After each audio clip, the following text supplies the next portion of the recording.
এটা তো একটা প্রাকৃতিক দুর্যোগ, কারণ এটা যে কোনো সময় যে কোনো জায়গায় হতে পারে।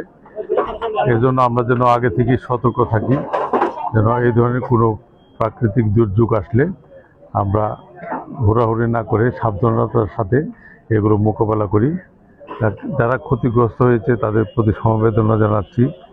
অবশ্যই এটা কারোর জন্য কাম্য নয়, আর এটা তো একটা বিদ্যুৎ শর্ট সার্কিট থেকে হয়েছে, এটা তো ইন্টেনশনালি কেউ করেনি, মানে ওনাদের ভাগ্যে লেখা ছিল এমন, তাই হয়েছে।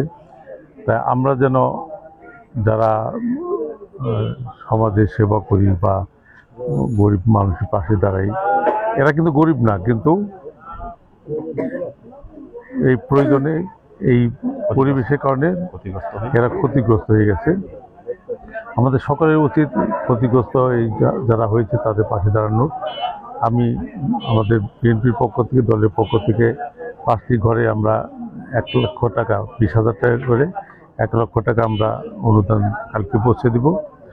আর উপজেলায় আমি ইউনোর সাথে কথা বলে উপজেলা থেকে আমরা অনুদানের ব্যবস্থা করব।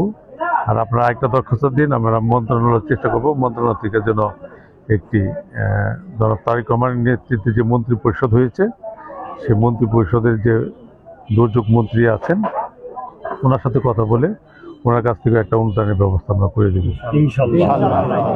যাক। আপনাদের ক্ষতি আমরা পূরণ করতে পারবো না, কিন্তু আপনাদের পাশে যে আল্লাহ আমাদেরকে দাঁড়ানো তৌফিক দান করে দিচ্ছেন, এজন্য আল্লাহর কাছে শুকরিয়া। এবং আল্লাহ যেন আপনাদের এই বিপদ থেকে উদ্ধার করতে পারেন এবং আপনারা যেন আবার নতুনভাবে আপনাদের ব্যবসা প্রতিষ্ঠান গড়তে পারেন, এর জন্য আপনাদের পাশে আমরা থাকবো।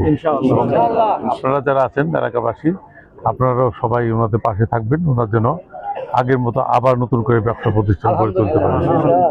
সকলকে ধন্যবাদ।